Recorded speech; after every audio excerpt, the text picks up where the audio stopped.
In this video I will share with you my experience regarding proxy clips in video editing software.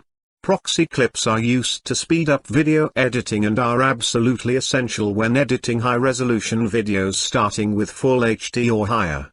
The video editing software does not need to explicitly support proxy clips. One can often also just replace the original video files with them and restart the software, though this may or may not lead to complications due to resolution differences. Common proxy clip formats are Motion JPEG and RAW formats. The latter one is created by DaVinci Resolve.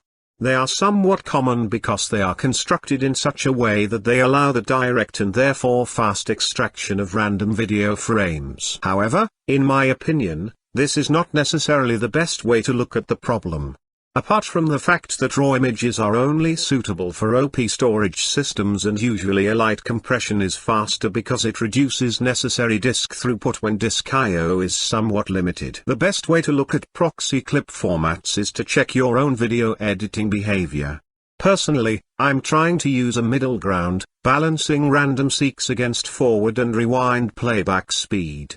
Playback speed actually depends a lot on intra-frame compression where video frames are encoded as differences between each other. Obviously, if you have already decoded a neighbor frame, applying a delta is a lot faster than to recompute the entire frame, not to mention the multiple times lower disk I/O and space. In my example, I'm using the open source tool FFmpeg and its included X264 encoder for encoding proxy clips.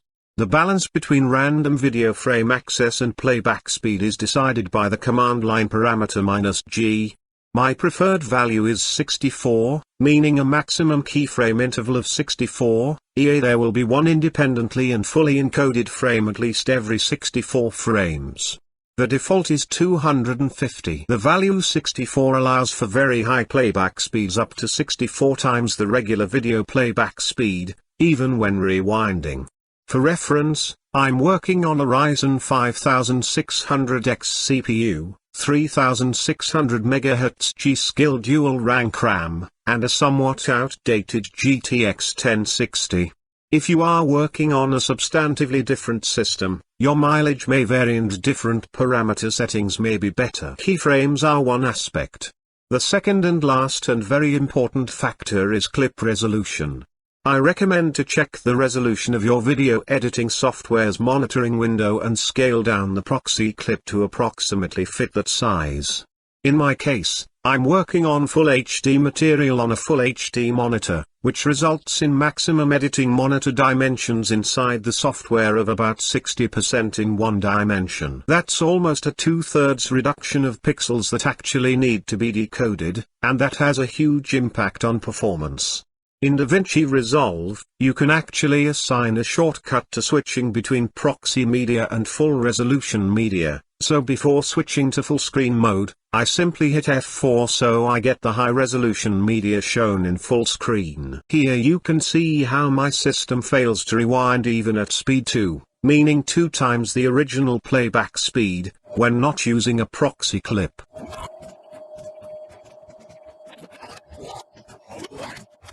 This is rewinding at speed 64 using the proxy clip.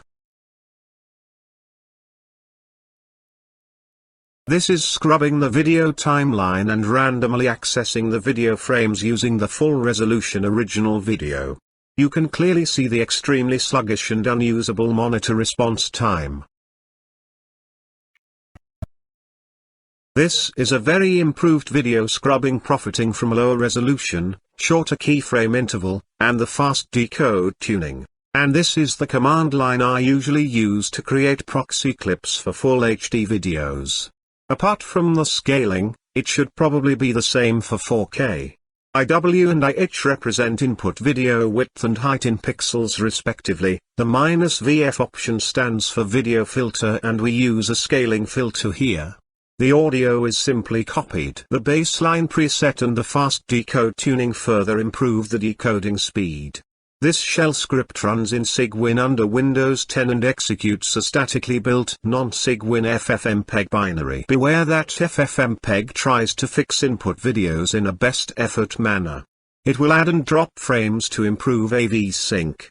This could lead to mismatches between proxy clips and originals, which is obviously bad for editing and will usually be rejected by software like DaVinci. If you use videos generated with Shadowplay and other such cheap solutions that naturally don't have a reliable way for audio sync, like OBS and probably all software, it's a good idea to recode the original files using FFmpeg such that this correction process is applied to the full resolution videos, too, and you get a set of videos with matching timelines. When using Shadowplay, and that may depend on what you record, my experience is that a CRF quality value of 12 for recoding keeps full quality but saves over 50% of space. And, by the way, always record at maximum bitrates when using Shadowplay. The NVIDIA H.264 encoding is notoriously bad at low bitrates because it seemingly and unsurprisingly has not the processing power to support a high-quality compression.